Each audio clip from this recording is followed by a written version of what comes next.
Hello everyone, welcome back to कोगेट society YouTube channel. और आज के वीडियो में हम देखने वाले हैं बैंकर्स एल्गोरिथम का एक क्वेश्चन। लास्ट वीडियो में मैंने आपको बता दिया था डेडलॉक क्या होता है और उसको प्रिवेंट करने के लिए कौन सा मेजर यूज करते हैं, दैट इज बैंकर्स एल्गोरिथम। आज हम वही देखेंगे वो कैसे यूज होता है। तो कैसे होता है वो देखते हैं। तो ये गेट का ही क्वेश्चन है ना। इस गेट के क्वेश्चन में बोला गया है कि भाई हमें तीन प्रोसेस दी हुई है ना, और तीन रिसोर्सेज दिए हुए हैं। हमारे पास में एक अलोकेशन का मैट्रिक्स है और एक मैक्सिमम रिक्वायरमेंट जो उस प्रोसेस के लिए उसका मैट्रिक्स है। ठीक है। और हमें अवेलेबल गिवन है कि भाई हमारे पास में अभी इतने रिसोर्सेज अवेलेबल है एज ऑफ करंट इंस्टेंस। ठीक है, ये बोला गया है।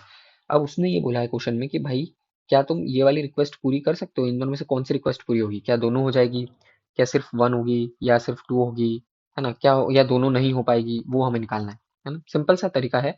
उसमें लिखा हुआ क्या है, देखो रिक्वेस्ट वन क्या लिखी हुई है कि P0 ने रिक्वेस्ट करा है ये वाला रिसोर्स, मतलब इस तरह से रिसोर्स मांगे हैं, और P1 ने इस तरह से रिसोर्स मांगे। ठीक है। अब उसमें क्या है, देखो हम इसको सॉल्व करेंगे तो वो किस तरह से करेंगे, हम क्या करेंगे, हम ना एक एक मैट्रिक्स निकालेंगे, नीड मैट्रिक्स। ठीक है।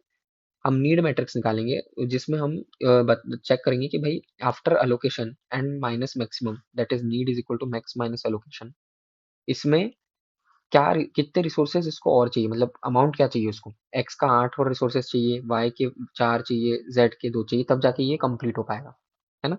This is what it means. ठीक है। अब ये हमने निकाल लिया, ये हमारा मैट्रिक्स आ गया 842300122, है ना। अब इसके बाद में आपको क्या करना है, आपको सबसे पहले गिवन है कि भाई रिक्वेस्ट, पहले हम रिक्वेस्ट वन के लिए चेक करते हैं, विल इट गेट अप्रूव्ड और नॉट।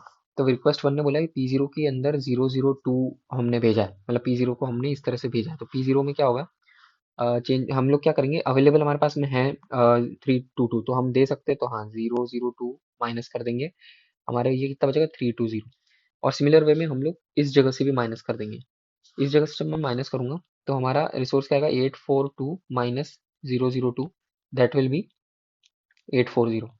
अब मुझे बताओ, क्या मेरे पास में अब रिमेनिंग अवेलेबल रिसोर्सेज ये हैं, मेरी रिक्वायरमेंट ये है, तो will I be able to complete this request.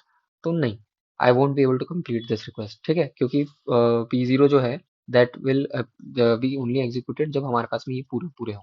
ठीक है। सिमिलर वे में अब हम निकालेंगे रिक्वेस्ट टू के लिए। रिक्वेस्ट टू बोलती है कि क्या इस तरह से अगर हमने एलोकेट करा तो क्या इज इट अलाउड, मतलब क्या हम एलोक कर सकते हैं, तो देखते हैं। तो ये हो गया भाई, ये इसको हटा दो, है ना, मतलब इसमें क्या होगा 200 हो जाएगा। तो लेट से मैं यहाँ पे 200 कर देता हूँ। ठीक है। ठीक है, ये हो गया 122।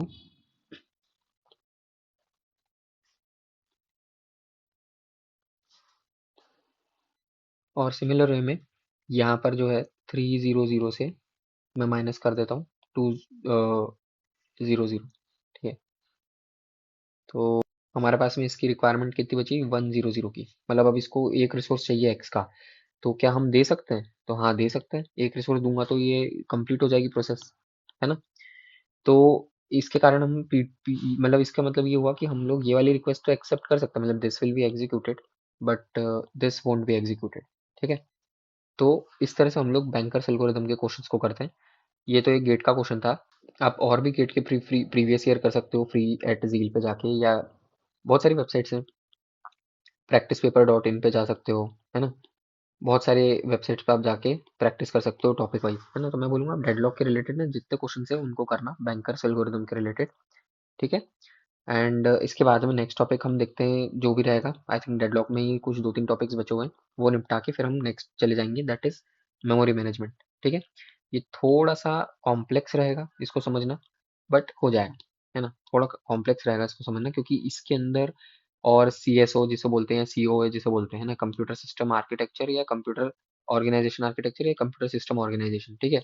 इन ये दोनों एक ही है, हमारा जो COA CSO सब्जेक्ट है ना, वही है। तो इसका जो रहेगा वो थोड़ा सा डिफरेंट रहता है इससे, मेमोरी मैनेजमेंट वाला। तो दोनों में कंफ्यूजन हो सकता है, तो पहले हम ये देखेंगे, then we will move to जब हम CSO देखेंगे, तब की तब हम देखेंगे, है ना। तो आज की वीडियो के लिए इतना ही। अगर आपको वीडियो अच्छा लगे तो प्लीज़ इस वीडियो को लाइक एंड शेयर करें, चैनल को सब्सक्राइब जरूर करें, और मुझे बताएं मैं कैसे इंप्रूव कर सकता हूँ। Thank you.